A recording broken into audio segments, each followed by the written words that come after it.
नमस्कार, आप देख रहे हैं एचएनएन 24/7 और मैं हूं आपके साथ निशि भाटिया। बुलेटिन की शुरुआत करेंगे उत्तराखंड से आई कुछ खास खबरों के साथ। नैनीताल में आज वीर बाल दिवस पर कार्यक्रम का आयोजन हुआ। सीएम पुष्कर सिंह धामी शिरकत करेंगे, बड़ी जानकारी है ये। देहरादून में भी वीर बाल दिवस पर कार्यक्रम होगा। चमोली के पीपलकोटी पहुंचेंगे मुख्यमंत्री पुष्कर सिंह धामी। देहरादून में भी वीर बाल दिवस पर कार्यक्रम के आयोजन। 24वें बंड विकास मेला पीपलकोटी में प्रतिभाग करेंगे। सिमरलाला क्रीड़ा मैदान में कार्यक्रम का आयोजन। सीएम पुष्कर सिंह धामी इस कार्यक्रम में शिरकत कर सकते हैं, बड़ी जानकारी है इस वक्त की। भव्य रूप से कार्यक्रम का आयोजन, सीएम पुष्कर सिंह धामी शिरकत कर सकते हैं। देहरादून में भी वीर बाल दिवस पर कार्यक्रमों के आयोजन है। चमोली के पीपलकोटी पहुंचेंगे सीएम पुष्कर सिंह धामी। 24वें बंड विकास मेला पीपलकोटी में शिरकत करेंगे और भव्य समारोह का आयोजन हो रहा है और इस कार्यक्रम में मुख्यमंत्री के पहुंचने का अनुमान लगाया जा रहा है। चमोली दौरा प्रस्तावित है सीएम पुष्कर सिंह धामी का और उसी बीच वो इस कार्यक्रम में शिरकत कर सकते हैं। चमोली के पीपलकोटी सीएम धामी पहुंचेंगे। 24वें बंड विकास मेला पीपलकोटी में करेंगे शिरकत।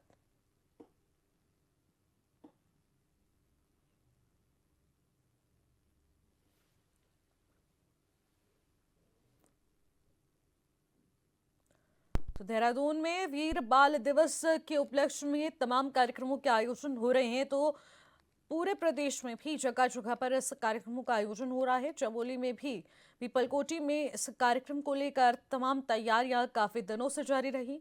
सुरक्षा की व्यवस्थाओं के बीच इस कार्यक्रम में आपको बता दें कि सीएम पुष्कर सिंह धामी की मौजूदगी हो सकती है। चमोली के पीपलकोटी पहुंचेंगे मुख्यमंत्री। 24वें बंड विकास मेला, जहां पर बाल विकास को लेकर बाल दिवस के उपलक्ष्य में इस कार्यक्रम का आयोजन हो रहा है। देहरादून में भी वीर बाल दिवस पर भव्य कार्यक्रमों के आयोजन हो रहे हैं। इसी उपलक्ष्य में चमोली में भी पीपलकोटी में प्रतिभाग करते हुए नजर आएंगे।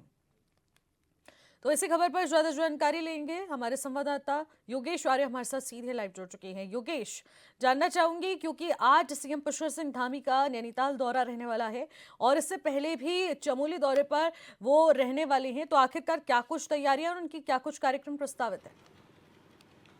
देखिए निशी, बिल्कुल जिस तरह से आज देखा जाए कि मुख्यमंत्री पुष्कर सिंह धामी अनेकों कार्यक्रम में शिरकत करने वाले हैं और पहले अगर कार्यक्रम की बात कर लें तो पहले वो नैनीताल कार्यक्रम में शिरकत होने जाएंगे, वहाँ पर शिरकत करेंगे। वहाँ देखा जाए तो बाल दिवस को लेकर कार्यक्रम आयोजित किया जा रहा है गुरु सिंह सभा द्वारा और उस कार्यक्रम में वे शामिल होंगे, क्योंकि देखा जाए तो आज से शहीद दिवस के तौर पर अगर देखा जाए तो मनाया जा रहा है। जो गुरु गोविंद सिंह हैं, उनके जो बाल हैं 4 साहिबजादे, उनको अगर देखा जाए तो उनकी स्मृति में आज का दिन ये मनाया जाता है और उनके लेकर के उनके दम में साहस और वीरता को जो है आज कहीं ना कहीं नमन करने का जो है मुख्यमंत्री पुष्कर सिंह धामी करेंगे और वहाँ पर जाएंगे। और इसी के चलते जो है उसके बाद कार्यक्रम की अगर श्रृंखला की बात करें, दूसरा कार्यक्रम उनका चमोली में है, जहाँ पर एक मेले का आयोजन हो रहा है। उसमें एक कार्यक्रम में वो शिरकत करेंगे। वहाँ पर जाकर के जो प्रदर्शनी है उन प्रदर्शनी का अवलोकन भी करेंगे। इसके अलावा वहाँ पर मौजूद लोगों से बातचीत भी करते नजर आएंगे। इसके अलावा पार्टी के जो पदाधिकारी है, जनप्रतिनिधि हैं, उनसे फीडबैक लेने का काम करेंगे। आखिरकार जनपदों में किस तरह से काम हो रहा है, जो योजनाएं सरकार द्वारा लागू की जा रही है उनका 100% लाभ जो है वो लाभार्थियों को मिले, उसके लिए किस तरह से काम हो रहा है, तो उसकी पूरी जानकारी भी वहाँ पर वो लेते नजर आएंगे। लोगों से भी मुलाकात करेंगे। किसी प्रकार की अगर किसी को परेशानी है तो वह भी उनसे सीधे तौर पर बता पाएगा, क्योंकि जो है वहाँ पर उनका मुख्यमंत्री पुष्कर सिंह धामी है, लोगों से मुलाकात करने वाले हैं। इसके बाद अगर सीधे तौर पर कार्यक्रम की बात करें तो देहरादून में 2 कार्यक्रम उनके लगाए हुए हैं, जिसमें एक शासकीय बैठक करेंगे। वो कार्य की योजना पर जो है कहीं ना कहीं उस पर पूरा प्रकाश डालेंगे कि आखिरकार कितना काम हो पाया है, अधिकारियों से उसके फीडबैक भी लेंगे। और अगर उससे पहले बात करें तो आड़त बाजार में स्थित गुरुद्वारे में पहुंचेंगे, जहां पर वीर बाल दिवस के उपलक्ष्य में आयोजित कार्यक्रम में वे शिरकत करेंगे। तो निश्चित तौर पर आज के कार्यक्रमों की अगर श्रृंखला देखें तो 3 से 4 कार्यक्रम आज मुख्यमंत्री पुष्कर सिंह धामी के रहने वाले हैं, जिनको लेकर के सुरक्षा व्यवस्था की बात हो या व्यवस्थाओं की बात हो, चाक चौबंद जो है तमाम व्यवस्थाएं की जा चुकी हैं। और लगातार मुख्यमंत्री जब किसी जनपद के दौरे पर जाते हैं तो खासतौर पर एक चीज़ देखने को मिलती है कि वह वहाँ के लोगों से मुलाकात करते हैं, जनप्रतिनिधियों के साथ साथ लोगों से वे जानने का प्रयास करते हैं कि आखिरकार जो सरकार योजनाएं चला रही है, कार्यक्रम चला रही है, उनका सीधा लाभ जो है वो जनता तक पहुँच पा रहा है या नहीं। जी बिल्कुल योगेश, जनता से भी संवाद स्थापित कर सकते हैं सीएम पुष्कर सिंह धामी, क्योंकि अक्सर जब भी वो अपने दौरे पर रहते हैं तो वो लोगों से फीडबैक लेते हैं और मुलाकात करते हैं और समस्याओं को जानने की कोशिश करते हैं, जो कि भारतीय जनता पार्टी के विभिन्न कार्यक्रमों का एक हिस्सा भी माना जाता है। लेकिन योगेश, वीर बाल दिवस के उपलक्ष्य में पूरे प्रदेश भर में भी तमाम तैयारियां चल रही हैं। क्या कुछ कार्यक्रम प्रस्तावित है और किस तरीके से इस कार्यक्रम को आयोजित किया जा रहा है?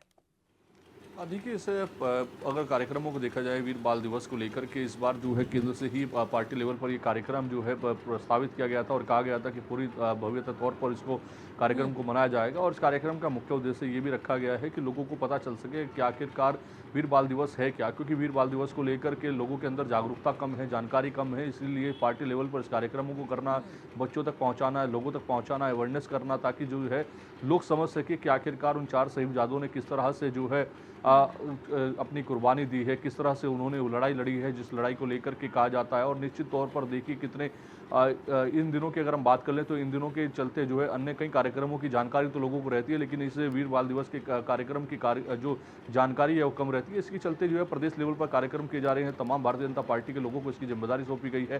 बूथ लेवल तक ये कार्यक्रम किए जाएंगे और इसका ज़्यादा से ज़्यादा अवेयरनेस हो सके, ज़्यादा से ज़्यादा प्रचार प्रसार हो सके, लोगों के बीच इसकी जानकारी पहुँच सके, उसका प्रयास जो है भारतीय जनता पार्टी करती नजर आ रही है। ठीक है। इसके अलावा अगर तमाम जो गुरुद्वारे हैं उनमें देखा जाए तो इसको लेकर के अलग ही तमाम तैयारियां जो है उनकी ओर से की जा रही है। जी बिल्कुल, और इस वीर बाल दिवस को हर्षोल्लास के साथ मनाया जा रहा है, तो दूसरी तरफ ये श्रद्धांजलि स्वरूप इस कार्यक्रम को आयोजित किया जा रहा है, जिससे कि सभी लोग जागरूक हो सके कि ये 4 साहिबजादों का बलिदान कितना महत्वपूर्ण रहा है धर्म को आगे, हमारी संस्कृति को आगे बढ़ाने के लिए। बहुत बहुत शुक्रिया योगेश तमाम जानकारी के लिए। खबरों में आगे बढ़ेंगे। 2 दिवसीय नैनीताल दौरे पर पहुंचे CM Pushkar Singh Dhami morning walk पर निकले, जिस दौरान उन्होंने पुलिस और प्रशासनिक अधिकारियों के साथ शीतकालीन यात्रा और नए साल के दृष्टिगत पर्यटकों की सुविधा के लिए की गई व्यवस्थाओं की समीक्षा की है। सीएम ने पार्किंग, बेहतर यातायात व्यवस्था सुनिश्चित करने और अत्यधिक ट्रैफिक की स्थिति में वैकल्पिक रूट प्लान तैयार करने के निर्देश दिए। इसके अलावा मुख्यमंत्री ने स्थानीय लोगों से भेंट कर सरकार की ओर से संचालित तमाम जनकल्याणकारी योजनाओं का फीडबैक भी लिया। साथ ही पर्यटकों से बातचीत कर प्रशासन की ओर से की गई व्यवस्थाओं की भी जानकारी ली। डॉक्टर खेतवाल जी जो आयोजन में है, मनोज जोशी जी मंडी पर हमारे भवानी हो चाहे नैनीताल हो, हमारे दूरस्थ गांव के जितने भी मंडल करण सती जी लोहाघाट में बढ़ती ठंड को देखते हुए जिलाधिकारी चंपावत मनीष कुमार ने उप जिला चिकित्सालय का औचक निरीक्षण किया और इस दौरान उन्होंने ठंड के मौसम में अस्पताल में मरीजों के लिए वार्ड्स की गई व्यवस्थाओं का जायजा लिया है। साथ ही मरीजों से अस्पताल में मिल रही सुविधाओं और समस्याओं की जानकारी ली गई। टीएम ने अस्पताल के वार्ड, शौचालय, ट्रॉमा सेंटर, ऑपरेशन थिएटर और प्रसव कक्ष का गहनता से निरीक्षण किया और साथ ही साथ सीएमओ डॉक्टर देवेश चौहान के साथ प्रभारी चिकित्सा अधीक्षक डॉक्टर ज्ञान प्रकाश को अस्पताल में मरीजों को बेहतर सुविधाएं देने के निर्देश दिए। तो वहीं स्वास्थ्य कर्मियों की ओर से पर्यावरण मित्रों और वोट को लेकर जो भी कमियां आ रही हैं उसकी जानकारी जिलाधिकारी को देने को कहा है। इसमें सर अभी भाई सर पीडिया का है, एक तो एनबीएस को थोड़ा समय स्टेबलिश करना पड़ेगा।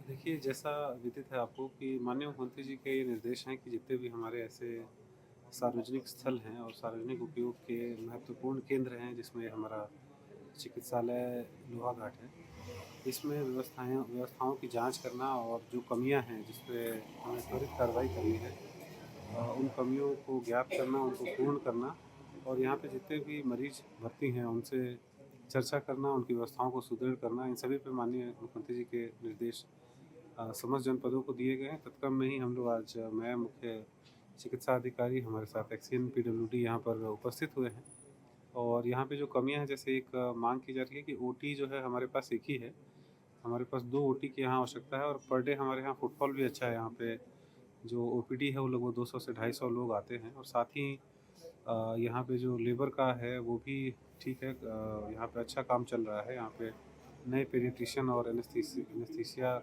के जो स्पेशलिस्ट हैं वो लोग भी यहाँ पर उपलब्ध हैं और पूरे इस क्षेत्र में साथ साथ यहाँ अवगत किया कि नेपाल के पंचेश्वर क्षेत्र को भी यहाँ पे लाभ मिलता है। लक्सर फ्लाईओवर गोलीकांड में पुलिस को बड़ी सफलता हाथ लगी है। कुख्यात विनय त्यागी पर फायरिंग करने वाले दोनों आरोपियों को पकड़ लिया गया है, जिनके कब्जे से वारदात में इस्तेमाल हथियार बरामद कर लिए गए हैं। कानपुर क्षेत्र के जंगल में एक खेत से पुलिस ने इन्हें गिरफ्तार किया है। ये भी बता दें, खुलेआम ओवरब्रिज पर फायरिंग कर आरोपियों ने दहशत का माहौल फैलाया था। एसपी देहात शेखर चंद्र सुयाल के नेतृत्व में सर्च ऑपरेशन चलाया गया था।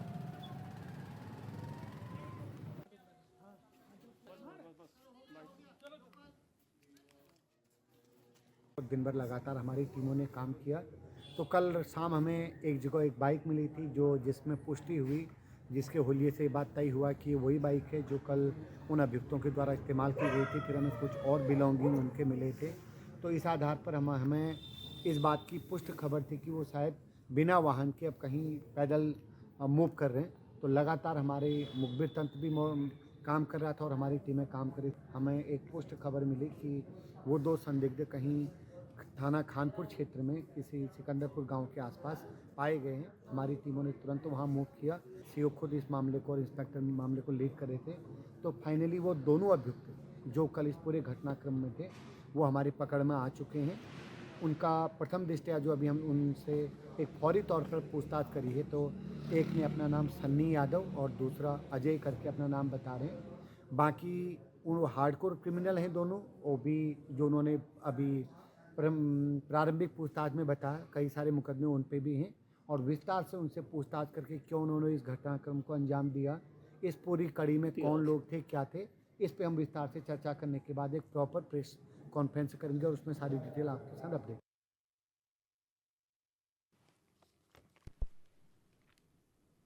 खबरों में आगे बढ़ेंगे। काशीपुर में मानपुर रोड पर कश्मीरी बताते फेरी वालों को कुछ शरारती तत्वों ने नफरत का शिकार बनाते हुए जबरन धार्मिक नारे लगाने के लिए प्रताड़ित किया।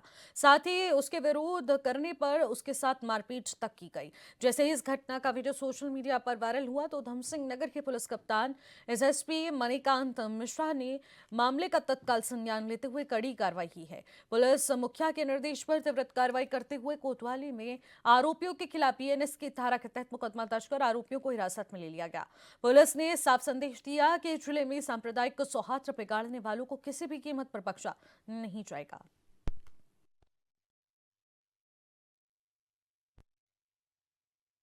काशीपुर क्षेत्र में कश्मीरी शॉल विक्रेता के साथ मारपीट एवं धमकी से संबंधित मामला पुलिस के संज्ञान में है। प्रकरण को गंभीरता से लेते हुए कोतवाली काशीपुर में मुकदमा अपराध संख्या 517/25 धारा 191(2), 115(2), 351(3), 352, 304, 62, 292 एवं 126(2) बीएनएस के अंतर्गत पंजीकृत कर नियमानुसार कार्रवाई की जा रही है। दिनांक 24 दिसंबर को सोशल मीडिया प्लेटफॉर्म इंस्टाग्राम पर एक वीडियो वायरल हुआ था, जिसमें काशीपुर क्षेत्र के कुछ युवक कश्मीर निवासी युवक बिलाल, जो कि पिछले 9 वर्ष से उत्तराखंड में अपना व्यापार कर रहे हैं, के साथ अभद्रता करते हुए दिखाई दे रहे थे। यह घटना दिनांक 22 दिसंबर 2025 की है। वायरल वीडियो का पुलिस द्वारा तत्काल संज्ञान लिया गया तथा मामले की संवेदनशीलता को ध्यान में रखते हुए संबंधित सोशल मीडिया प्लेटफॉर्म से वीडियो हटवाने की कार्रवाई भी की गई। पीड़ित द्वारा कोतवाली काशीपुर में लिखित तहरीर दी गई, जिस पर तत्काल संज्ञान लेते हुए सुसंगत धाराओं में अभियोग पंजीकृत किया गया है।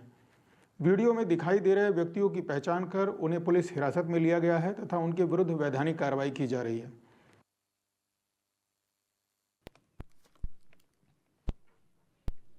उत्तराखंड राज्य गठन की मांग को लेकर वर्षों तक आंदोलन किया गया है। कई लोगों की शहादत हुई और उसके बाद राज्य का गठन हुआ, लेकिन आज भी कई सारे सवाल उठते हैं। उत्तराखंड का गठन अटल बिहारी वाजपेयी के नेतृत्व वाली भारतीय जनता पार्टी की केंद्र सरकार के समय ही हुआ था। आंदोलनकारियों के साथ अटल बिहारी वाजपेयी ने अलग राज्य को लेकर कई सपने देखे थे। उनकी जयंती पर उन्हें याद किया गया और दावा किया गया कि आंदोलनकारियों के सपनों पर राज्य तेजी से आगे बढ़ रहा है, जिस पर विपक्ष ने कई सारे सवाल दाग दिए हैं। रिपोर्ट देखिए।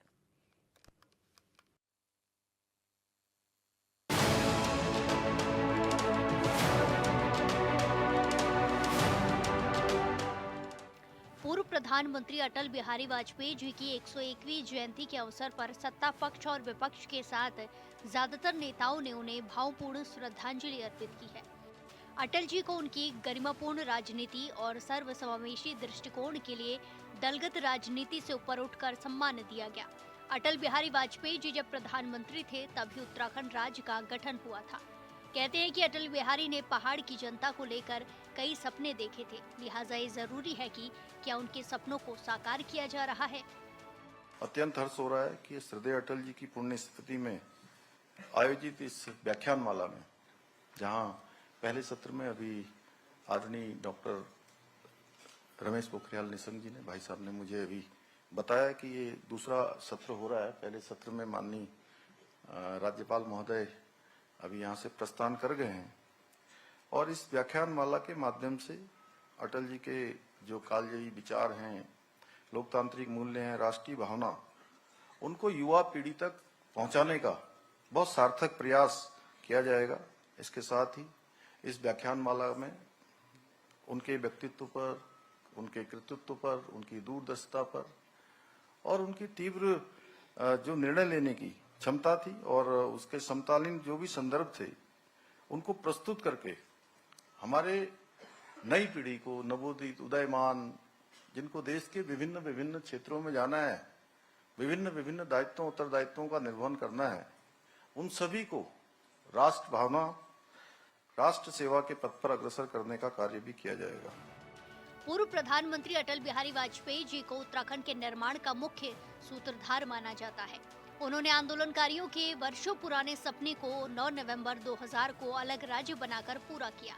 उन्होंने उत्तराखंड के विकास के लिए उसे विशेष राज्य का दर्जा दिया और औद्योगिक पैकेज की घोषणा की थी ताकि पहाड़ों में रोजगार के अवसर बढ़ सके। मौजूदा सरकार इसे लेकर कई तरह के दावे करती है, लेकिन आज भी कई सवाल हैं।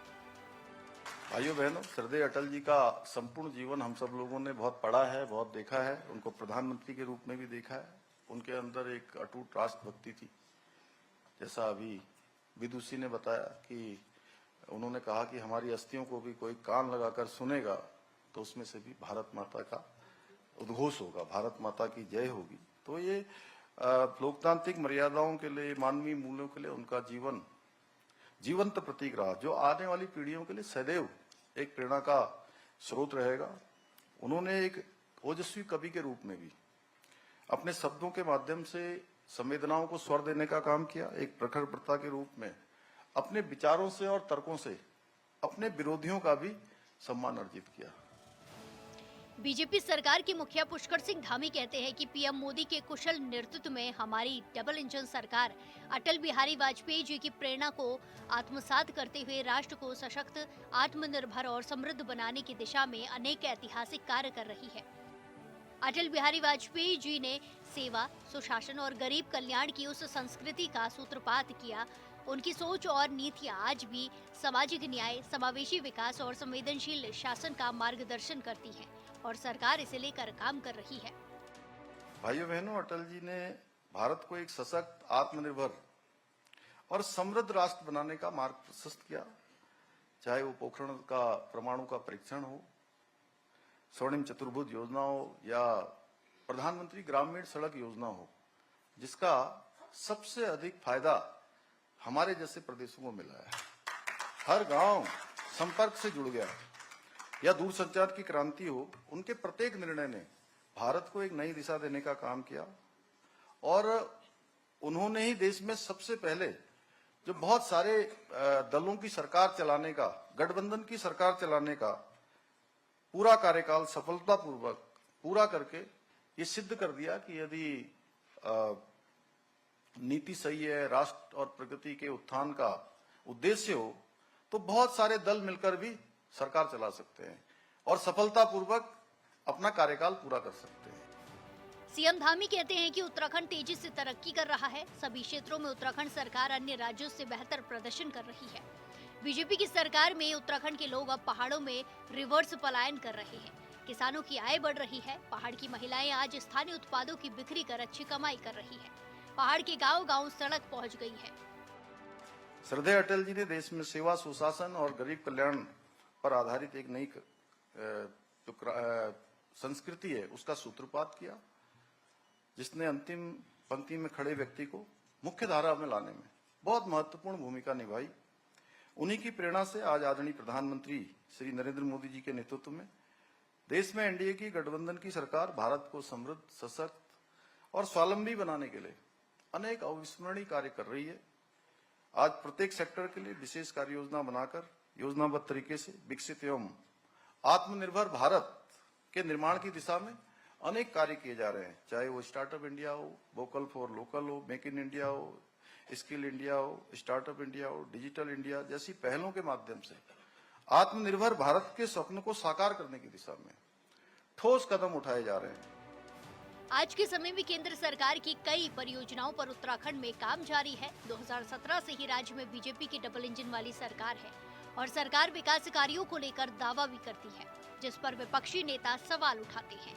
इन 25 वर्षों में उत्तराखंड के लोगों की जिंदगी में कितना बदलाव आया, ये तो जनता ही जानती है, लेकिन सरकार के दावे विपक्ष का तीखा हमला है। वर्ष 2000 में उत्तराखंड राज्य का गठन हुआ और इन 25 वर्षों में कभी कांग्रेस सत्ता में रही तो कभी बीजेपी की मौजूदगी रही। मौजूदा वक्त में 2017 से ही बीजेपी की सरकार है, लेकिन ये कहने में कोई शक नहीं है कि पहाड़ के कई इलाकों में लोग पहले से ही परेशान थे और आज भी परेशान हैं, क्योंकि कई इलाके ऐसे हैं जहां के लोगों को मूलभूत सुविधाएं तक नहीं मिल पा रही है। Bureau report HNN 24/7।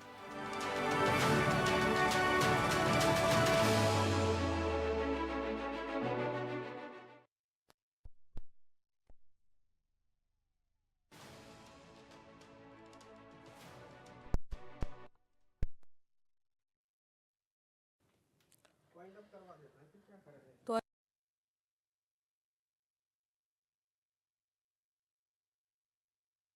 धामी की ओर से यहाँ पर उनको श्रद्धा सुमन भेंट किए गए और उनकी विभिन्न विकास और जन कल्याणकारी योजनाओं को एक बार फिर से याद किया गया। और उत्तराखंड में जो उनकी अहम भूमिका रही है, उत्तराखंड को अलग राज्य बनाने में उनकी इस अहम भूमिका को याद करते हुए कहा जा रहा है कि विकसित भारत का संकल्प उनके मार्गदर्शन से ही किया जा रहा है।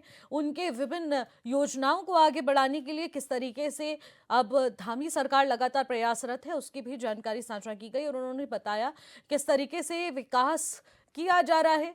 अटल जी की सरकार में जिस सड़क निर्माण की बात कही जाती थी और राज्य के दुरुस्त से दुरुस्त गांव तक योजनाओं को पहुंचाने का जिक्र किया जाता था, वो पहल की जाती थी, दूरदर्शी दूरगामी सोच की बात की जाती थी, उसको साकार करने का काम किया जा रहा है। तो आदर्श और आत्मनिर्भर प्रदेश बनाने का जो सपना देखा गया था अटल बिहारी वाजपेयी के द्वारा, उसको साकार करने का काम इस वक्त ट्रिपल इंजन की सरकार राज्य में बैठकर कर रही है। तो केंद्र में प्रधानमंत्री नरेंद्र मोदी इस सपने को साकार करने के लिए विकसित भारत 2047 के संकल्प को लेते नजर आ रहे हैं। उनके द्वारा कहा जा रहा है कि राज्य गठन से लेकर अब राज्य जिस तरीके से तरक्की की ओर अग्रसर है, तो विभिन्न योजनाओं के जरिए विकास की लहर देखने को मिल रही है। फिलहाल इन खबरों में इतना ही। आप देखते रहिएगा HNN 24/7। नमस्कार।